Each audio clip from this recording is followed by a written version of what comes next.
నూతన గీతము పాడెదను నా ప్రియుడేసునితో.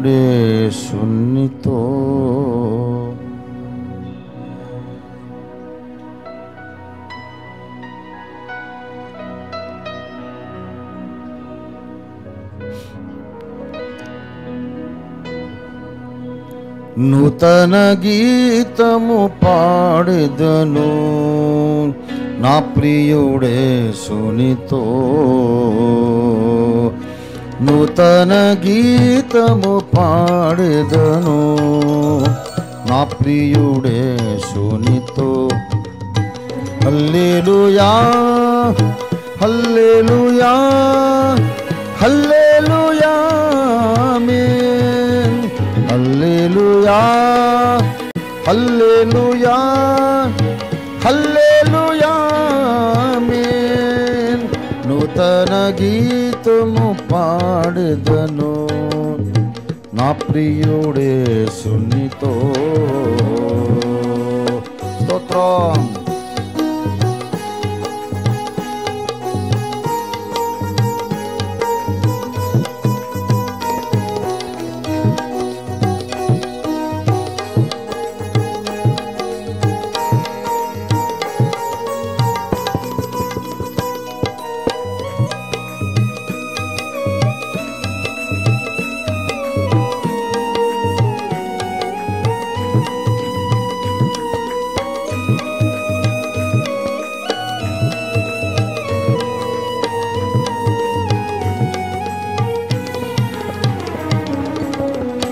ఆత్మలోనే పాడెదను అనుభవించి పాడెదను. ఆత్మలోనే పాడెదను ఆర్భటించి పాడెదను. అభినయించి పాడెదను అనుభవించి పాడెదను. అభినయించి పాడెదను అనుభవించి పాడెదను. అనుదినమునే పాడెదను అందరిలోనే పాడెదను.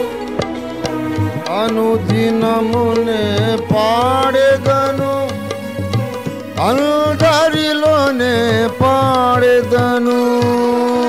నూతన గీతము పాడెదను నా ప్రియుడేసునితో. హల్లెలూయా హల్లెలూయా హల్లెలూయా ఆమేన్. హల్లెలూయా గ్లోరీ హల్లెలూయా హల్లెలూయా ఆమేన్.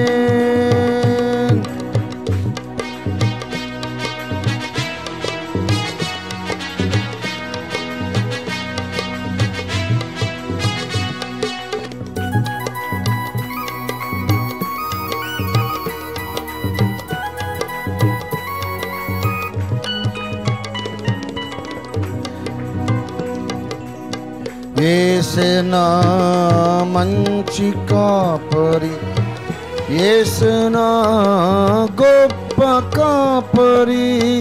యేసనా మంచి కాపరి, యేసనా గొప్ప కాపరి.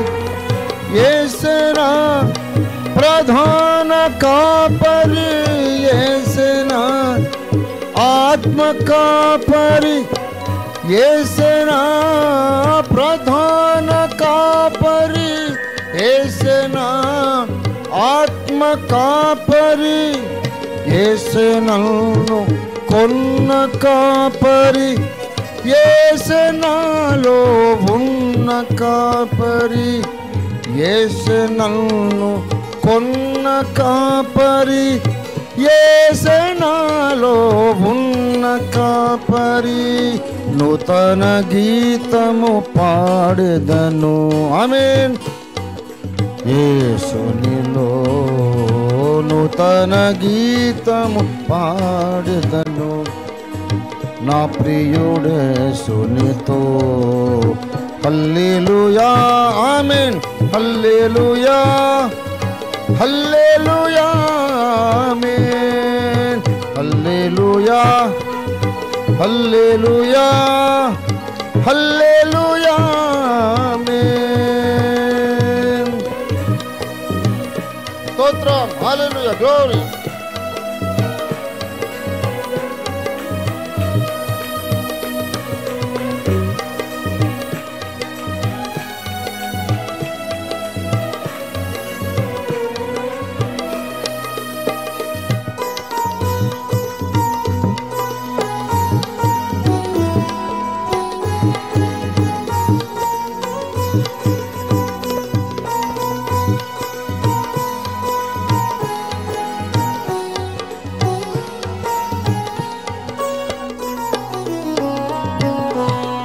శత్రుసేనలు ఎదురైనా దుష్టులంతా ఒకటైనా. శత్రుసేనలు ఎదురైనా దుష్టులంతా ఒకటైనా. అజేయుడేసుని చేరెదను, విజయ గీతము పాడెదను. ఆమేన్. అజేయుడేసుని చేరెదను, విజయ గీతము పాడెదను. ధ్వజమునెత్తి సాగెదను, భజన చేయుచు సాగెదను. ఆమేన్. ధ్వజమునెత్తి సాగెదను, భజన చేయుచు సాగెదను. నూతన గీతము పాడెదను. ఆమేన్. నా ప్రియుడేసునితో నూతన గీతము పాడెదను. నా ప్రియుడేసునితో. హల్లెలూయా హల్లెలూయా హల్లెలూయా ఆమేన్.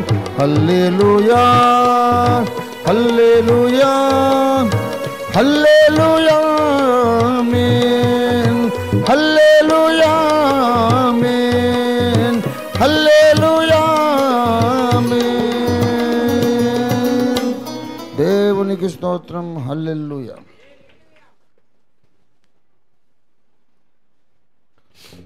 ప్రభునందు ప్రియులారా, దేవుడు చూపిస్తున్నారు. చిన్న ప్రసంగం చేయాలి. ఏం చేయాలి ప్రభు అని అడుగుతూ ఉంటే ఒక చిన్న మాట చూపించారు. అది చదువుకొని మనం ఇంటికి వెళ్దాం.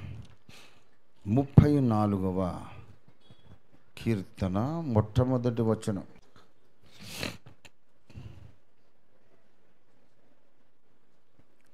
34వ కీర్తన మొదటి వచనం. నేనెల్లప్పుడు యెహోవాను సన్నుతించెదను, నిత్యము ఆయన కీర్తి నా నోట నుండును. చిన్న మాట ప్రార్థన చేసుకుందాం. ప్రేమ కలిగిన మా మహాపరిశుద్ధ తండ్రి, జీవాధిపతి అయిన మా యేసయ్యాని బంగారు పాదములకి, పరిశుద్ధ పాదములకు స్తోత్రములు, వందనాలు, ఆరాధన చెల్లిస్తున్నామయ్యా. శిలువ మీద బలమైన పెద్ద మేకుతో చీల్చబడిన, గాయపడిన నీ చక్కని పాదములకు ముద్దులు, స్తోత్రములు నాయన. 7 సంఘముల మధ్య, 7 దీపస్తంభముల మధ్య సంచరించుచున్న, కరుగుచున్న అపరంజి వంటి నీ బంగారు పాదములకు స్తోత్రములు, నీ పరిశుద్ధ పాదములకు స్తోత్రములు. మేలిమి బంగారు మట్లలో నిలుపబడిన చలవరాతి స్తంభముల వంటి నీ మహిమగల పాదములకు స్తోత్రములయ్యా. నా తండ్రి, మీరు మాకుంటే చాలు, మాకింక కొరత అనేది లేదు నాయన. మీ మాట మీరు మాకు సెలవిస్తే చాలు, ఒక మాట చాలు, బ్రతికిపోతాం తండ్రి. గత వారమంతా మా అందరి మీద క్షేమంగా దాటిపోజేసి మరలా ఈ ఆదివారం నీ సన్నిధానమునకు, నీ దివ్య సముఖమునకు, ఈ సీనాయి కొండ వంటి ప్రదేశానికి మమ్మల్ని నడిపించారు. మీకు స్తోత్రం. ఆరాధన కార్యక్రమంలో ప్రతి ఘట్టాన్ని అద్భుతంగా మీరే నిర్వహించారు. ఘనత ప్రభావాలు నీకే చెల్లించుకుంటున్నాం. యేసయ్యా, సహాయము చేయండి. పరిశుద్ధ రాజా, ఇంతవరకును ఆరాధన కూటంలో, ఆరాధన క్రమంలో ప్రతి ఒక్క ఘట్టంలో అడుగడుగున సహాయం చేసిన తండ్రి, మేము లేచి తిరిగి మా ఇళ్లకు వెళ్ళక ముందు ఒక్కసారి మాతో మీరు మాట్లాడి మాకొక ఆదరణ, ఒక ప్రోత్సాహము, మేము నడవలసిన మార్గం ఏదో ఆ విషయాన్ని గూర్చిన ఒక ఉపదేశము మాకిచ్చి పంపించమని, కరుణించమని, కటాక్షించమని, మీ దాసుని నేరములు, అపరాధములు, అజ్ఞానకృతములు, అక్రమము, అతిక్రమములు సమస్తము క్షమించి మీ దాసుని నోట నీ మాటలుంచి మాతో మాట్లాడమని యేసయ్య నామంలోనే స్తుతించి ప్రార్థిస్తున్నాము తండ్రి. ఆమేన్, ఆమేన్, ఆమేన్. ప్రభునందు నాకు అత్యంత ప్రియులారా, ఒక 5 నిమిషాల ప్రసంగమే చేస్తాను. దావీదు భక్తుడు చెబుతున్నాడు, నేను ఎల్లప్పుడూ యెహోవాను సన్నుతించెదను, అంటే స్తుతించెదను. దేవుణ్ణి నేను ఎల్లప్పుడూ స్తుతిస్తాను. ఎల్లప్పుడూ స్తుతిస్తాను అంటే అన్ని సమయములలో స్తుతిస్తాను, అన్ని సందర్భాలలో ప్రభువును స్తుతిస్తాను, అన్ని పరిస్థితులలో ప్రభువును నేను స్తుతిస్తాను, ఎల్లప్పుడూ స్తుతిస్తాను. అంటే అర్థం ఏమిటంటే, సందర్భం ఏదైనా, నీవున్న పరిస్థితి ఏదైనా, స్తుతికి ఒక కారణం ఉన్నది అని అర్థం. God will give you a reason to praise in whatever situation you are landed in. 109వ కీర్తన 1వ వచనం మీరు చూస్తే, నా స్తుతికి కారణభూతుడవగు దేవా అని పిలుస్తున్నాడు భక్తుడు దేవుణ్ణి. ఈయన కూడా దావీదు గారి కీర్తన ఇది. ఈ రెండు కలిపి ఆలోచించండి. ప్రతి పరిస్థితిలోనూ, ప్రతి సందర్భములోనూ నేను నిన్ను స్తుతిస్తాను. నా స్తుతికి కారణభూతుడు దేవుడే. అంటే ఏ పరిస్థితిలోనైనా నీవు దేవుణ్ణి స్తుతించడానికి ఒక కారణాన్ని దేవుడే కల్పిస్తాడు. అంటే ఏ పరిస్థితిలో ఉన్నా నువ్వు వెతుక్కోవాలి. ఏంటి వెతుక్కోవాలి? నేను స్తుతించడానికి ఏదైనా ఇప్పుడు నా చుట్టూ కనబడుతుందా అని వెతుక్కోవాలి. వెతుక్కుంటే నీకు ఆ కారణం దొరుకుతుంది, దేవుడే చూపిస్తాడు. ఈ ఒక్క మాట చాలు, ఇది పట్టుకొని ఇంటికి వెళ్ళండి, ధ్యానించుకోండి. ఇంక దాని మీద పెద్ద వాల్యూమ్ రాయొచ్చు. నువ్వే పరిస్థితిలో ఉన్నా, ఫర్ ఎగ్జాంపుల్ నువ్వు వ్యాధిగ్రస్తుడివై రోగశయ్య మీద ఉన్నావు అనుకో, అప్పుడు స్తుతికి కారణం ఏమిటి చెప్పండి? రోగం వచ్చినందుకు స్తోత్రం కాదు, నిన్ను స్వస్థపరచు యెహోవాను నేనని ఆయన ప్రత్యక్షమవుతున్నందుకు స్తోత్రం. హల్లెలూయా, హల్లెలూయా. ఏదైనా నీ వలన దుష్టుడు ఒక తప్పు చేయించాడు, పొరపాటు నిర్ణయం తీసుకునేటట్టు చేశాడు, నీ పరువు దేవుని పరువు పోయేటట్టు చేశాడు. అప్పుడు జరిగిన పరిస్థితి బాధాకరమే, కానీ ఆ పరిస్థితిని కూడా చక్కదిద్దడానికి సమర్థుడుగా యేసయ్య నీకు ప్రత్యక్షమవుతాడు. దేవునికి స్తోత్రం కలుగునుగాక. ఎందుకంటే ఆ క్రింద తనకు కలిగిన భయములను గూర్చి దావీదు మాట్లాడుతాడు. ఈ దీనుడు మొర్రపెట్టగా యెహోవా ఆలకించాడు. 6వ వచనం 34. ఈ దీనుడు మొర్రపెట్టగా యెహోవా ఆలకించెను, అతని శ్రమలన్నిటిలో నుండి అతనిని రక్షించెను. ఏమండి, తర్వాత 4వ వచనం, నాకు కలిగిన భయములన్నిటిలో నుండి ఆయన నన్ను నాకు కలిగిన భయములన్నిటిలో నుండి అంటే భయములన్నిటిలో నుండి అంటే ఒక్క భయము 2 భయాలు కాదు, చాలా భయాలు ఆయన్ని వెంబడించినాయి. అన్నిటిలో ఒక భయం ఏమిటంటే 94వ కీర్తన 18వ వచనం, నా కాలు జారెనని నేను అనుకున్నాను, నా అంతరంగమందు విచారములు హెచ్చెను.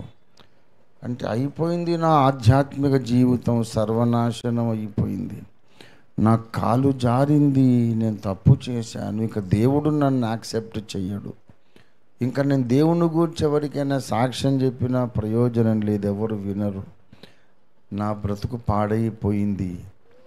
కాలు జారిందంటే అర్థం అది, ఇంకా నడవలేను, లేవలేను, నా ముఖం ఇక నేను ఏ ముఖం పెట్టుకొని సువార్త చెబుతాను, నన్ను ఎవడు లక్ష్య పెడతాడు, ఎవడు గౌరవిస్తాడు, నా కాలు జారింది అంటే నా సాక్ష్యమే పోయింది అని ఆయన అనుకుంటేనట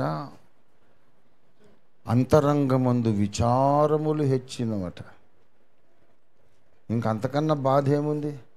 దేవుడు నన్ను వాడుకోవడానికి అవకాశం లేదు, నా సాక్ష్యం పాడైపోయింది అనుకుంటే నీకెంత బాధ కలుగుతుంది? అటువంటి భయములు ఆయనను కొన్ని వెంబడించినాయి. ఇంకొక భయం కూడా ఉంది. 40వ కీర్తనలో దావీదే అంటాడు, 12వ వచనం, నా దోషములు నన్ను తరిమి పట్టుకొనగా నేను తల ఎత్తి చూడలేకపోతిని. లెక్కకు ఆ దోషాలు ఎన్ని ఉన్నాయి చెప్పండి? నా తల వెంట్రుకల కంటే ఎక్కువ ఉన్నాయి. అప్పుడు నా హృదయం ఏమైంది చెప్పండి? అధైర్యపడి. అంటే అధైర్యం అంటే భయమే కదా. ధైర్యం లేకపోవడం అంటే భయము కలగడం. ప్రియ దేవుని బిడ్డలారా, దావీదు హృదయములో భయము భయము భయము. ఏంటా భయం? లెక్కలేనన్ని దోషములు నా మీద మోపబడుతున్నవి, నేను తలెత్తి చూడలేకపోతుంది. అవమాన భయం. సమాజంలో అవమానమైపోతానేమో, ఇంకెవరు నన్ను గౌరవించరేమో, ఇంత బ్రతికి లోకులందరూ నా మీద ఉమ్మేసే పరిస్థితి వచ్చేస్తుందేమో అని హృదయములో ధైర్యమే పోయిందట. మీకు ఎవరికైనా ఎప్పుడైనా అలా జరిగిందో లేదో నాకు తెలియదు. దావీదుకైతే జరిగింది. మరి ఎందుకు రాశాను? నేనున్న బాధలో ఒక చరణం రాశా. నా హృదయము ధైర్యము కోల్పోయెను, వేదన చేనా ఆశయు ఊడిగెను. నా హృదయము ధైర్యము కోల్పోయెను, వేదన చేనా ఆశయు ఊడిగెను.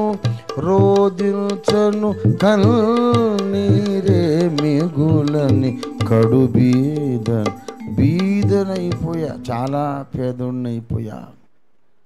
ఏంటంటే డబ్బులు లేని పేదోడినని కాదు, ఏడుద్దామంటే కన్నీళ్ళు రావట్లేదు, ఇంకిపోయినా ఏడ్చి ఏడ్చి ఏడ్చి ఏడ్చి ఇంకా కన్నీళ్ళు రావట్లేదు, అయిపోయినాయి లోపల కన్నీళ్ళు అన్నీ ఖర్చు అయిపోయినాయి. ఇది ఎంత పెద్ద పేదరికము! ఒక రూపాయి లేదే అని బాధపడిన పేదరికం కాదు. దేవుని దగ్గర ఏడుద్దామంటే ఒక కన్నీటి చుక్క రావట్లేదనే పేదరికం. రోదించను కన్నీరే మిగులని కడుబీదనైతిని, ఆదుకోవయ్యా నావిక ఆదుకోవయ్యా, ప్రియ నావిక యేసు నాయక, ఆదుకోవయ్యా నా సహాయక, చేదుకోవయ్యా. భక్తులకు అలాంటి పరిస్థితులు వచ్చాయి, వస్తాయి, వస్తూ ఉంటాయి. దేవునితో నడిస్తే అలాగొస్తాయి. దేవుని కోసం రోషం తెచ్చుకొని గొలియాతు మీదకి యుద్ధానికి వెళ్తే వాడికి వస్తాయి అలాంటి పరిస్థితులు. మంచిగా భోంచేసి ఇంట్లో పడుకుంటే రావు అట్లాంటి పరిస్థితులు. సైన్యములకు అధిపతియగు యెహోవా సైన్యములను, జీవము గల దేవుని సైన్యములను తిరస్కరించుటకు, ఆఫ్టర్ ఆల్ ఈ సున్నతి లేని ఫిలిష్తీయుడు ఏ పెట్టవాడు అని ఈ చేతిలో ఏం ఆయుధం లేకపోయినా యుద్ధానికి పోయిన రోషగాడికి అట్లాంటి పరిస్థితులు సైతాన్ని తెస్తాడు. అంతేగాని ఈ 34వ కీర్తన, 40వ కీర్తన యెషై పెద్ద కొడుకు ఏలియాబు రాయలేడు. వాడు యుద్ధానికి వచ్చాడు పేరుకే కానీ యుద్ధం చేయలేదు. 40 రోజులు గొలియాతు సవాల్ చేస్తుంటే మనకెందుకు వచ్చిన గొడవని మూలకు వాడేం కీర్తన రాస్తాడు. కానీ దేవుని కొరకెవరు రోషము కలిగి యుద్ధ రంగంలో దుమికారు వాడి మీద సాతాను పగబడతాడు గనుక వాడు రాస్తాడు 40వ కీర్తన. దేవుని కృపలో ఉన్నటువంటి రహస్యాలు, దేవునితో నడవడంలో ఉన్నటువంటి అనుభవాలు అందరికీ అర్థం కావు. అవి బైబిల్ కాలేజీలో చెప్పరు, ఏ కాలేజీలో చెప్పరు. బ్రతుకు బడిలో యేసయ్య నేర్పిస్తాడు. దేవునితో నడవాలి. దేవుని గురించి వాదోపవాదాలు చేస్తే నీకు ప్రయోజనం శూన్యం. నడవాలి దేవునితో. నడిస్తే దేవుడు అర్థమవుతాడు. సోనా ఘస్కే దేఖో సోబత్ కర్కే దేఖో అని నైజాంలో సామెత. బంగారం అది బంగారమా కాదా ఎట్లా తెలియాలంటే దాని రుద్ది చూడాలి. సోనా అంటే బంగారం, ఘస్కే దేఖో రుద్ది చూడు. సౌబత్ అంటే స్నేహం, సహవాసం చేసి మనిషి ఎలాంటోడో చూడాలి. స్నేహము సహవాసం చేస్తే తప్ప నీకు ఒక మనిషి అర్థం కాడు. మరి దేవుడు ఎలాగ అర్థమవుతాడు?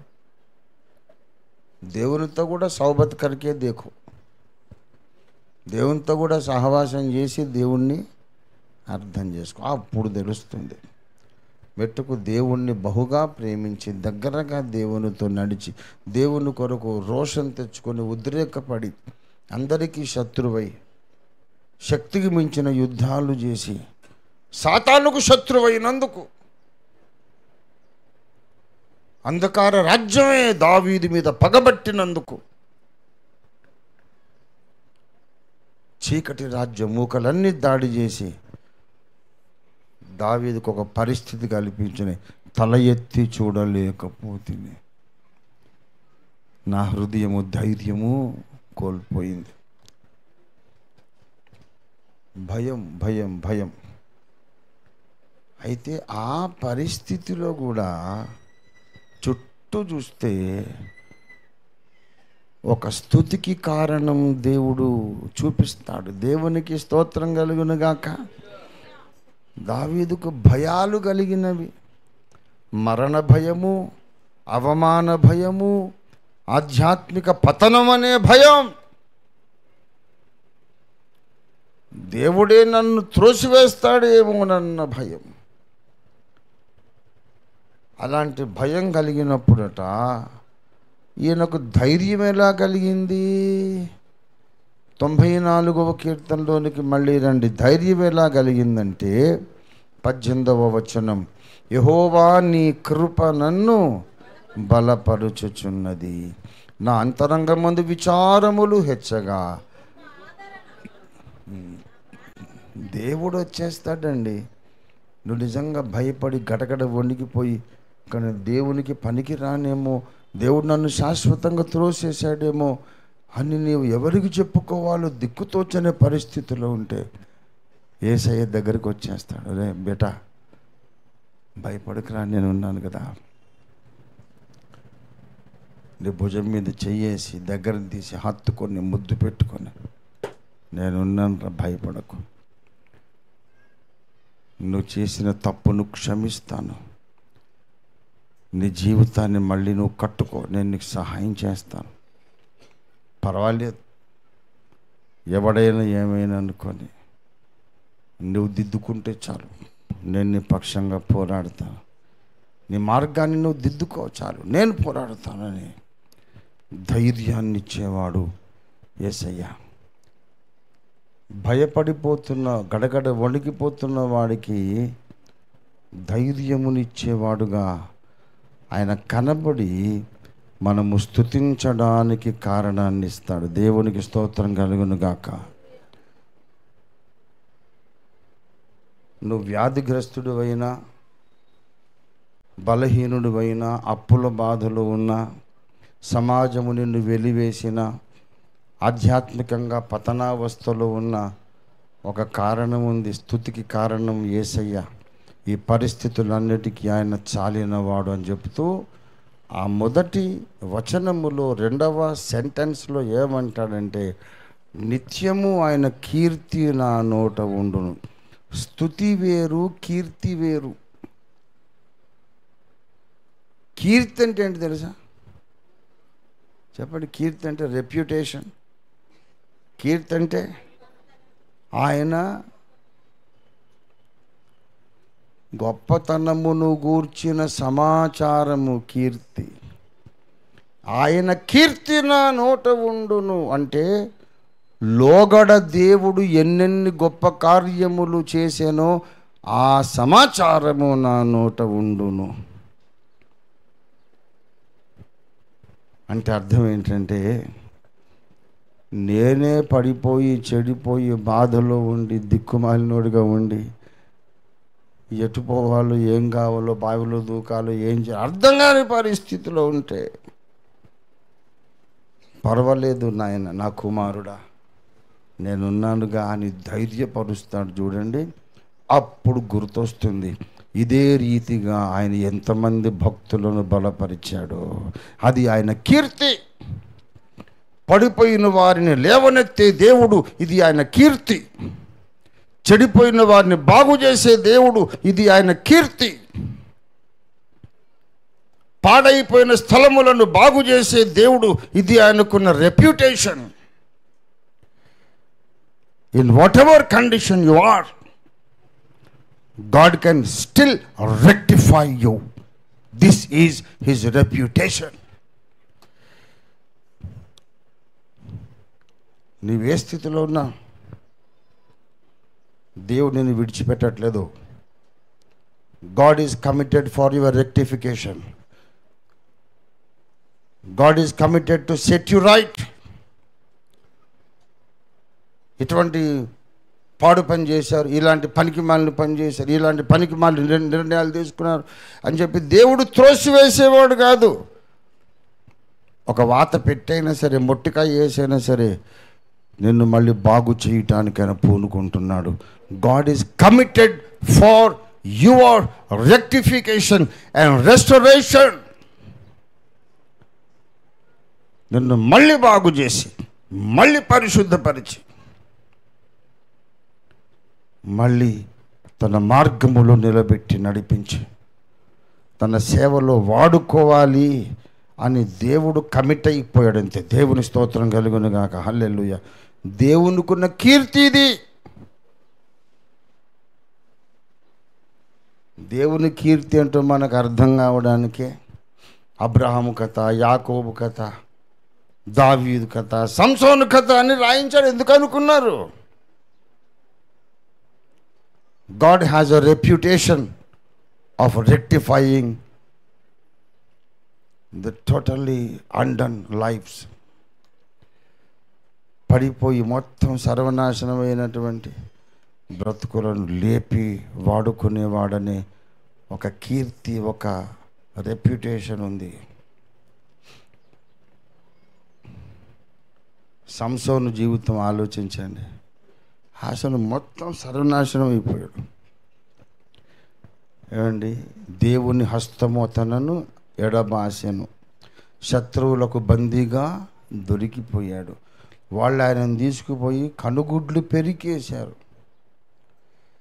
చెరసాలలో ఇనుప సంకెళ్లతో బిగించి బంధించారు. యేసయ్య రెండవ రాకడ ఉపమానం ఆయన చెప్పేటప్పుడు, ఇద్దరు స్త్రీలు తిరగలి విసరుచుందురు అన్నాడు. ఒకతే కొనిపోబడును, ఒకతే విడవబడు. ఏంటి స్త్రీలు విసిరని? పురుషులు ఎందుకు కాదు? పురుషులను ఎందుకు అనలేదు, స్త్రీలను ఎందుకు అన్నాడంటే, తిరగలి విసరుట ఆడవాళ్ళు చేసే పని.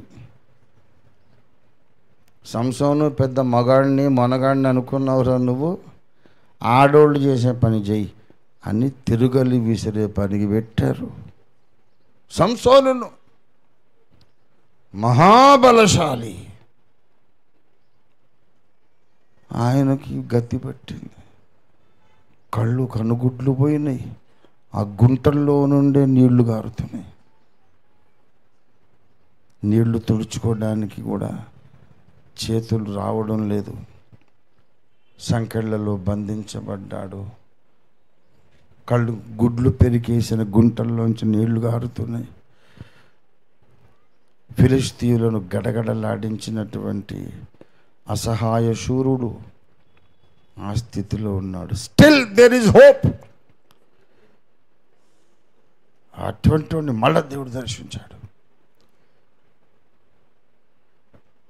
అయ్యా, తప్పైందేమో, అయిపోయింది. నా రెండు కళ్ళ నిమిత్తము, నీ ఘన నామము నిమిత్తం, నీ ప్రజల కొరకు ఫిలిష్తీయుల మీద పగ తీర్చుకోవడానికి ఒక్క ఛాన్స్ ఈ తండ్రి. ఈ ఒక్కసారి మాత్రమే నన్ను జ్ఞాపకం చేసుకో తండ్రి. తప్పైతే చేశాను, శిక్ష అయితే అనుభవిస్తున్నా, అవమానం అయితే వచ్చేసింది. కానీ ఆఖరిసారి ఒక్కసారి కనికరిస్తే నువ్వు గొప్ప దేవుడు అని ప్రపంచానికి చాటి చెప్తాను. దేవుడు సిగ్నల్ ఇచ్చాడు. Okay, go ahead. ఈ గుడి మొత్తం ఏ స్తంభాల మీద ఆధారపడి ఉందో అక్కడికి తీసుకుపోనని అన్నాడు. ఆ సైనికుడు ఏమనుకున్నాడంటే, ఏం చేస్తాడు వీడు అంటే, ఆనుకొని కూర్చుంటాడో లేకపోతే ఆ గోడకు వీపు రుద్దుకుంటాడేమో, ఏమనుకున్నాడు. పొయ్యి 2 స్తంభాలు ఉన్నాయి, దాని మీద గుడంతా ఆధారపడింది. దాన్ని పట్టుకున్నాడు. నేనును నాతో పాటు ఫిలిష్తీయులందరూ చనిపోదమ్ముగాక అని బలంగా వంగాడు. మొత్తం కుప్పగూలిపోయి అక్కడ పండగ చేసుకుంటున్న వాళ్ళు మొత్తం చచ్చిపోయారు. సంసోను కూడా పోయాడు, పర్వాలేదు. ఈ గుడ్లు పోగొట్టుకొని కనుగుడ్లు పోయి ఇంక బ్రతికేం చేస్తాడు. కానీ మరణకాలమందు అతడు చంపిన శవముల లెక్క అతని బ్రతుకంతా చంపిన వాళ్ళ కంటే ఎక్కువైపోయింది. దేవునికి స్తోత్రం కలుగునుగాక. నా బ్రతికే అయిపోయిందని నువ్వు అనుకుంటే, బ్రతుకాలం అంతట్లో నువ్వు చేసిన దానికంటే గొప్ప కార్యాలు నీ చేత దేవుడు చివరి దశలో కూడా జరిగిస్తాడు. ఇది స్తుతికి గొప్ప కారణం. దేవునికి స్తోత్రం కలుగునుగాక. Your failure is not the final phase. నీ ఓటమి, నీ పతనము నీ బ్రతుకులో చివరి రోజు, చివరి ఘట్టం కాదు కాదు కాదు కాదు కాదు. నీ పతనం, నీ ఓటమి చివరి మెట్టు కాదు. దేవుడు నిన్ను మళ్ళీ లేవనెత్తడానికి కమిట్ అయి ఉన్నాడు. అందుకే నేను అన్ని పరిస్థితులలో ఆయన స్తుతిస్తాను. ఎందుకంటే ఆయన కీర్తి నాకు తెలుసు, ఆయన రెప్యుటేషన్ నాకు తెలుసు. లోగడ ఎన్నెన్ని గొప్ప కార్యాలు తన బిడ్డల కొరకు చేశాడో నాకు తెలుసు. ఆయన కీర్తి నా నోట ఉండును. దేవునికి స్తోత్రం కలుగును గాక. దేవుని కీర్తి ఏ భక్తుడిని ఎలా లేపాడో, ఏ భక్తుడిని ఎలా బాగు చేశాడో, ఏ భక్తుడిని ఎలా క్షమించాడో, ఏ పడిపోయిన బ్రతుకును ఎలాగ మళ్ళీ బాగు చేశాడో, నీ నోట ఎప్పుడు ఆ కీర్తి ఉండాలి. తర్వాత నీవే స్థితిలో ఉన్నా మళ్ళీ బలాన్ని పుంజుకోగలుగుతావు, మళ్ళీ లేవగలుగుతావు. లేవటమే మన పని. పడిపోయిన స్థితిలో నువ్వు ఈ లోకాన్ని వదిలిపోకూడదు. తిరిగి లేచిన సింహంలాగా జూలు దులుపుకొని బ్రతుకాలమంతా చేసిన సేవ కంటే ఎక్కువ సేవ చేసే సింహముగా నీ ఆఖరి దినము గడవాలి. దేవునికి స్తోత్రం కలుగునుగాక. ఇది దేవుని పరువుతో కూడుకున్న పని, దేవుని పరువు ప్రతిష్టలతో ముడిపడిన విషయం. You are God's child. దేవుని కూతురివి, దేవుని కొడుకువి. పోతే పేరు వాడి పాపని వాడు పోతాడు నాశనం, కానీ అనుకోడు ఆయన. ఏంద్ర నాశనం ఏదో, వాడు నా కొడుకు, వాడు లేవాల్సిందే, బాగుపడాల్సిందే, పరిశుద్ధుడు కావాల్సిందే, దారికి రావాల్సిందే. అవసరమైతే గుడ్లు పీకేసి మళ్ళీ బుద్ధి వాడికి తీసుకొస్తాను. గుడ్లు పీకేసైనా సరే మళ్ళీ బలమైన కార్యాలు చేయిస్తాను. ఇది దేవుని ఖ్యాతి, దేవుని కీర్తి, దేవుని రెప్యుటేషన్. స్వతంత్రించుకోండి. నువ్వెవరైనా సరే, స్త్రీవైనా పురుషుడివైనా, దేవా నన్ను బాగు చేయి, నన్ను లేవనెత్తు, నేను చచ్చిపోకముందు ఒకసారి నీకోసం గొప్ప కార్యాలు నా ద్వారా చేయించు అని ప్రార్థించు. ఇవాళ దేవుని బలం నీ మీదకి దిగొస్తుంది, దేవుని శక్తి నీ మీదకి వస్తుంది. రండి ప్రార్థన చేసుకుందాం, ప్రార్థన చేసుకుందాం. స్తోత్రం, స్తోత్రం. హల్లెలూయా, హల్లెలూయా. పరిశుద్ధ తండ్రి నీకు వందనములయ్యా. మమ్మను లేవనెత్తడానికి దిగి వచ్చిన తండ్రి నీకు వందనాలు. మన రెండు చేతులు ఆకాశంతో పైకెత్తి ప్రార్థన చేద్దాం, ప్రభువును స్తుతిద్దాం. నిత్యము నీ కీర్తి నా నోట ఉన్నటకు సహాయం చేయండి. ఎందరో భక్తులను బాగు చేసిన తండ్రి, పాడైపోయిన స్థలములుగా ఉన్న భక్తుల జీవితాలను మళ్ళీ బాగు చేసి వాడుకున్న నా తండ్రి, నన్ను కూడా కనికరించవయ్యా. సంసోనును వదిలేయలేదు, అతని కన్నీటికి విలువనిచ్చావు, దిగొచ్చావయ్యా. నీ భక్తుల మీద పై చెయ్యిగా ఉండటానికి అన్యులకు నీ అవకాశం ఇవ్వలేదు. ఆఖరణ నీ భక్తులదే పై చెయ్యిగా చేసావయ్యా. నువ్వు గొప్ప దేవుడవు. నీ కీర్తి విన్నానయ్యా. ఇంకా ప్రయోజనం లేదు, నా పని అయిపోయింది, నేను సర్వనాశనం అయిపోయాను అనుకున్న వాళ్ళను ప్రపంచాన్ని కదిలించడానికి వాడుకున్నటువంటి నీ ప్రఖ్యాతి నేను విన్నాను తండ్రి. నీకు వందనాలు. నన్ను కూడా జ్ఞాపకం చేసుకో, నన్ను కూడా జ్ఞాపకం చేసుకో. నన్ను లేవనెత్తు ప్రభువా. నీ పని జరగాలి. ఈ లోకము చీకటితో నిండిపోయింది. ఈ లోకము నిన్ను దూషిస్తోంది, నిన్ను ద్వేషిస్తోంది, నిన్ను అవమానిస్తోంది. ఒక్కసారి నన్ను వెలిగించి వాడుకో తండ్రి. నేను చచ్చిపోకముందు, నేను కన్ను మూయకముందు ఒక్కసారి దేవ విరోధుల మీద ప్రభువా నేను పగ తీర్చుకోవటానికి సహాయం చేయి. బలమైన కార్యాలు చేయి తండ్రి.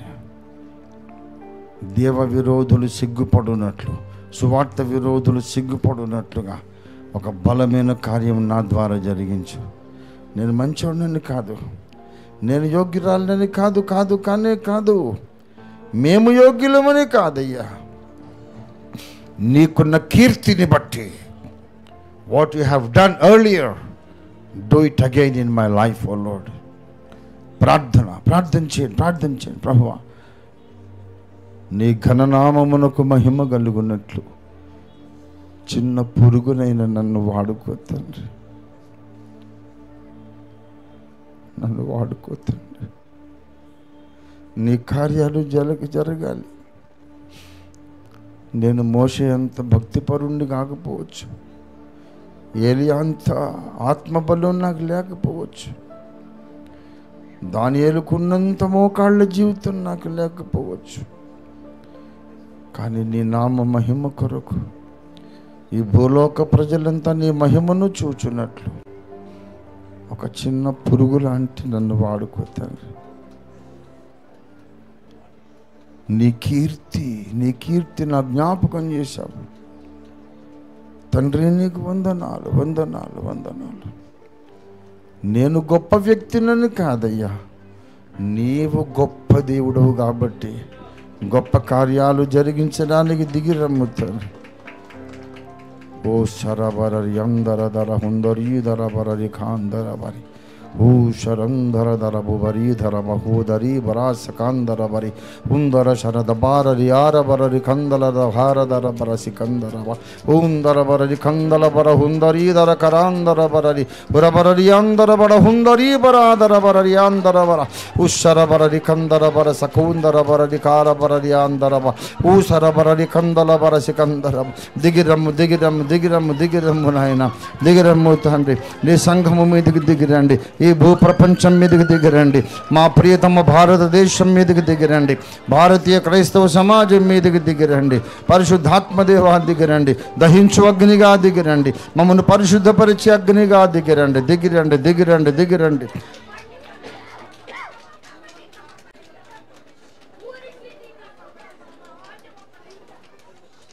దేవా నీకు స్తోత్రం. పాడైపోయిన బ్రతుకులను, పాడైపోయిన స్థలములను బాగు చేసే దేవుడిగా దిగిరండి.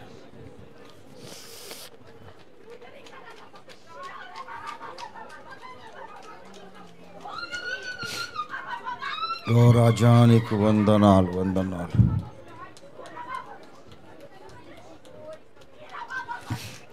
పరిశుద్ధాత్మ తండ్రి నీకు వందనాలు. హల్లెలూయా.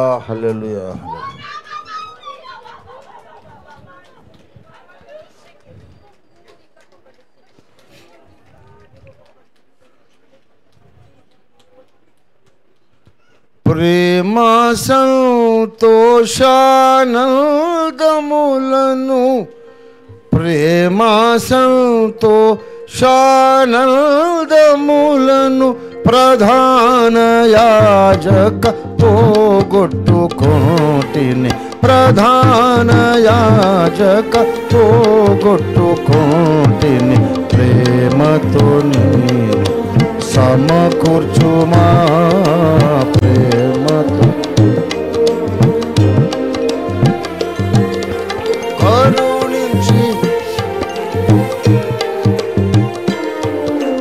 కరుణించి తిరిగి సమకూర్చు ప్రభువా.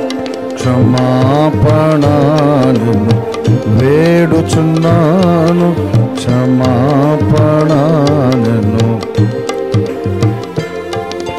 పసరు గొంగళి చీడా పురుగులు, పసరు గొంగళి చీడా పురుగులు నాశము చేసిన పంటను కూర్చుమ, నాశము చేసిన పంటను కూర్చుమ.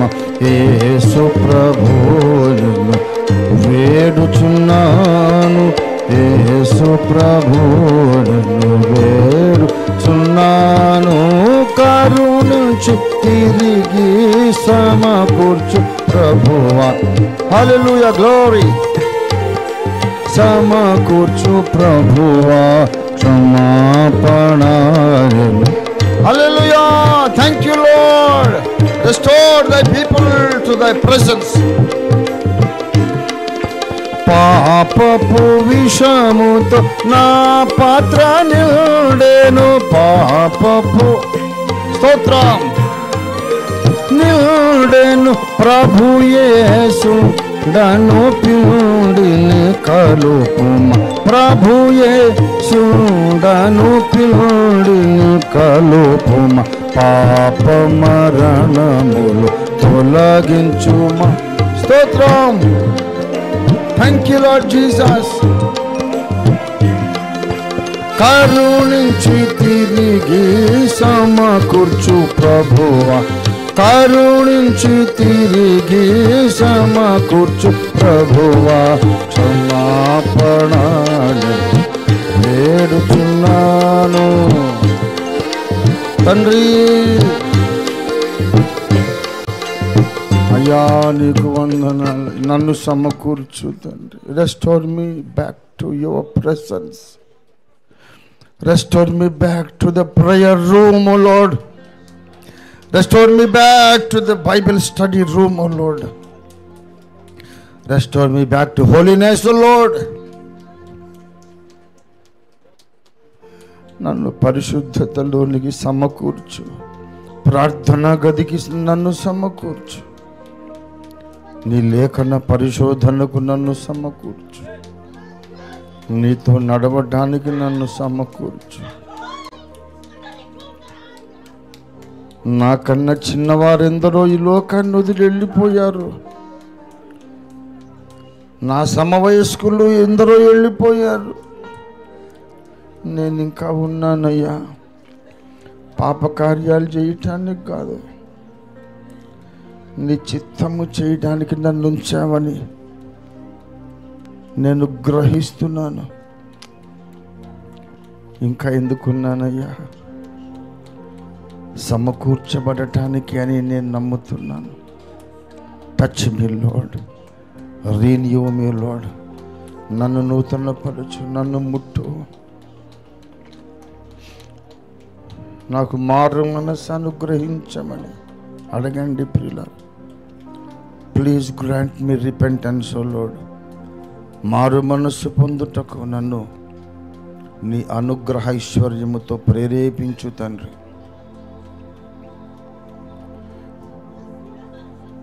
నిన్ను దుఃఖపరుస్తూ మూర్ఖముగా ప్రవర్తిస్తూ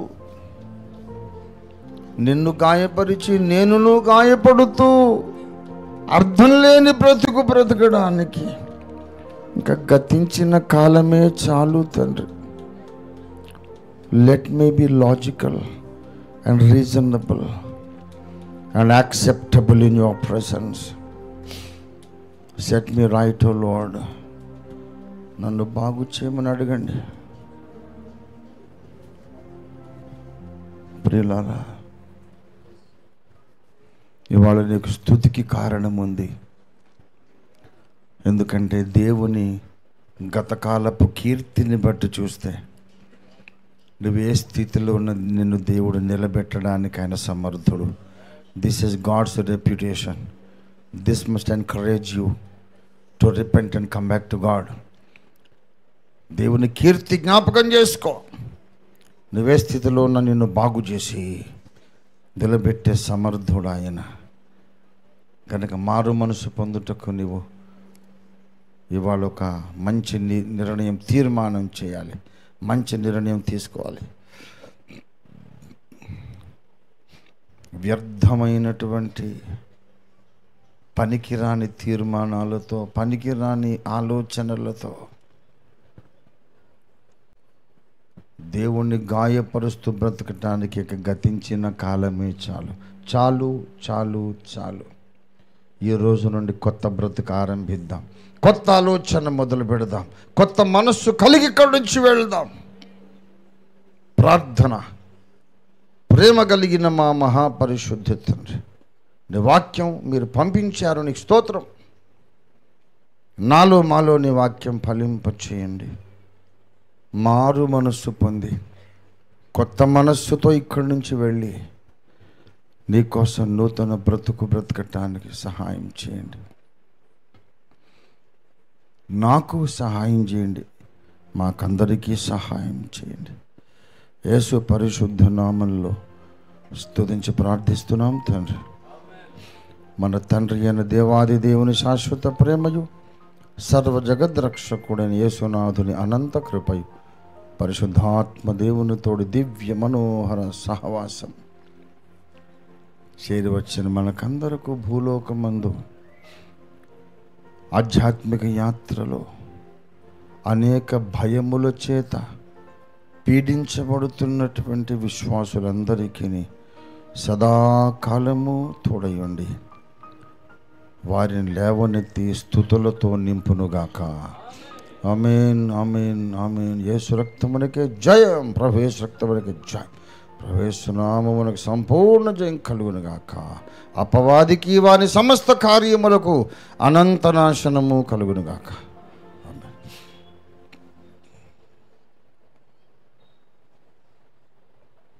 ప్రియులారా, లేచి ఒకరినొకరు పరామర్శించుకొని